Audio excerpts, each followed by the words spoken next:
ധനമന്ത്രി K N Balagopal ഇപ്പോൾ മാധ്യമങ്ങളോട് സംസാരിക്കുകയാണ്. സുപ്രീം കോടതിയുടെ വിധിയുടെ പ്രതികരണം. കോപ്പറേറ്റീവ് ഫെഡറലിസം വിജയിക്കുന്നതിന് വേണ്ടി ഏറ്റവും സഹായകരമായ നിലപാട് എടുത്ത് മുന്നോട്ട് പോകുന്നതിന് സഹായകരമാണ് ഈ കാര്യം. അതുകൊണ്ട് കോടതി പറഞ്ഞതനുസരിച്ച് തന്നെ എല്ലാ സംഗതികളും സന്തോഷത്തോടെ വളരെ ശുഭകരമായി തന്നെ ഈ കാര്യം നടക്കട്ടെ എന്ന് വിചാരിക്കുകയാണ്.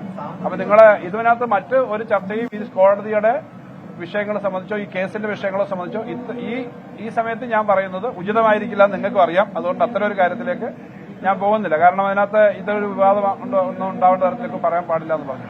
ഈ മൂന്നാല് കാര്യങ്ങളാണ് ഞാൻ മനസ്സിലാക്കിയിട്ടുള്ളത്. ഞാൻ പറഞ്ഞല്ലോ ഈ മാർച്ച് മാസവും ഫെബ്രുവരി മാസവും അടക്കമുള്ള ജനുവരി ഫെബ്രുവരി മാസത്തിലെ ക്വാർട്ടറിൽ സാധാരണഗതി നമ്മുടെ കണക്കനുസരിച്ച് കിട്ടേണ്ട തുകയാണത്. ആ തുക ഉണ്ടെങ്കിലും നമുക്ക് ഷോർട്ടേജ് ഉണ്ടെന്ന് നിങ്ങൾക്ക് അറിയാം. ഇതൊരു പുതിയൊരു തുക കിട്ടിയതല്ല, ഈ വർഷം കിട്ടേണ്ട തുകയാണ്. ആ തുക കിട്ടുന്നതിന് ഉള്ള തടസ്സം നീങ്ങി എന്നുള്ളതാണ് ഒരു കാര്യം. ബാക്കി കാര്യങ്ങളെല്ലാം കോടതി പരിശോധിക്കുന്നതാണ്. അപ്പൊ ഇത്രയും ഒരു പ്രതികരണമായിട്ട് പറയാനുള്ളൂ. പക്ഷെ ഇത്തരം ഒരു പ്രതികരണത്തിൽ നിങ്ങളടുത്ത് ഇത്രയും ഒരു കാര്യം പറയണമല്ലോ, അതുകൊണ്ട് ഞാൻ അല്ല മറ്റു കാര്യങ്ങളൊന്നും ഇപ്പൊ ഞാൻ പറയാൻ ഉദ്ദേശിക്കുന്നില്ല. വേറെ പറയാം. ശമ്പള പ്രതിസന്ധി നേരത്തെ തന്നെ ഞാൻ പറഞ്ഞു, ശമ്പളവും പെൻഷനും മുടങ്ങുന്ന പ്രശ്നമില്ല, അത് കൊടുത്തുകൊണ്ടിരിക്കുന്നുണ്ട്. നിങ്ങൾ അന്വേഷിച്ചോളൂ. അതും ഇതുമായിട്ട് കൂട്ടണ്ട, അത് കിട്ടുന്നുണ്ട്. പക്ഷെ നമുക്ക് ധാരാളം പണം വേണ്ട ആവശ്യമുണ്ട്. ശമ്പളത്തിന്റെ കാര്യത്തിലും പെൻഷന്റെ കാര്യത്തിനകത്തും ആ കാര്യം നടന്നുകൊണ്ടിരിക്കുകയാണ്. എന്റെ ധാരണ അനുസരിച്ച് ഇന്നുകൊണ്ട് ഒക്കെ മിക്കവാറും, അല്ലെങ്കിൽ അതിനകത്ത് സാധാരണ 1, 2, 3, 4 തീയതികളിലാണ് ശമ്പളം പോകുന്നത്. ഇതിപ്പോ അതിനകത്തൊക്കെ കുറെ കൺഫ്യൂഷൻ ഉണ്ടായി. ഞാൻ ആ കൺഫ്യൂഷൻ ഉണ്ടാക്കിയൊന്നും പരാതി പറയുന്നില്ല. അപ്പൊ അത് കഴിഞ്ഞ ദിവസം പറഞ്ഞതാണ്. ആ ശമ്പളവും പെൻഷനും എല്ലാം കിട്ടുന്നതിന് തടസ്സമില്ല, കിട്ടിക്കൊണ്ടിരിക്കും. മിക്കവാറും ഇപ്പൊ അത് കിട്ടിയിട്ടുണ്ടാവണം. ശമ്പളത്തിന് നിയന്ത്രണം ഇല്ലല്ലോ, പെൻഷന് നിയന്ത്രണം ഇല്ലല്ലോ. ശമ്പളത്തിനും പെൻഷനും നിയന്ത്രണം ഇല്ലാന്ന് പറഞ്ഞു. അതിനകത്ത് ട്രഷറിയിൽ നിന്നോ എടുക്കുന്നതിനോ ഒന്നും അങ്ങനത്തെ നിയന്ത്രണം ഇല്ല, അത് നേരത്തെ പറഞ്ഞു.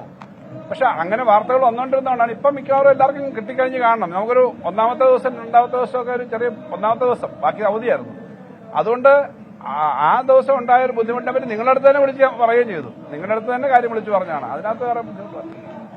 അപ്പൊ ഇപ്പൊ നിങ്ങൾ ഒരു നല്ല കാര്യം നടക്കുമ്പോൾ നിങ്ങൾ എന്തിനാ ഇങ്ങനെ അതിനകത്ത് ഈ പ്രതിസന്ധി കാര്യം പറയുന്നത്? ഒരു നല്ല കാര്യം, ക്ഷീണമുള്ള ഒരു അകടിൻ ചുവട്ടിലും ചോര തന്നെ കൊതുകിന് കൗതുകം എന്ന് പറയുന്ന പോലെ നമുക്കിപ്പോ ഇതൊരു ശുഭകരമായ കാര്യമാണ്. സംസ്ഥാനവും കേന്ദ്രവും എല്ലാം സഹകരിച്ച് ഈ കാര്യങ്ങൾ പരിഹരിക്കണമെന്ന് സുപ്രീം കോടതി പറഞ്ഞിരിക്കുകയാണ്. അപ്പൊ ആ കാര്യത്തിനകത്ത് ഇതാണ് അതിനകത്ത് ഞാൻ മനസ്സിലാക്കുന്ന കാര്യമൊന്നും, അല്ലാതെ വേറൊരു വിവാദത്തും ഇല്ല. ധനമന്ത്രി കെ എൻ ബാലഗോപാൽ സംസാരിക്കുകയായിരുന്നു. എന്ന് പറഞ്ഞാൽ കൂടുതൽ കാര്യങ്ങൾ പുറത്തു പറഞ്ഞ് വിവാദമുണ്ടാക്കരുതെന്ന് കോടതി പറഞ്ഞു. ശുഭകരമായ കാര്യമാണ് കോടതി തീരുമാനം. പിന്നെ ഈ 13,600 കോടി ഈ വർഷം തന്നെ എടുക്കുന്നതിന് കേസിന് പോയ തടസ്സമാകരുതെന്ന് കോടതി പറഞ്ഞു.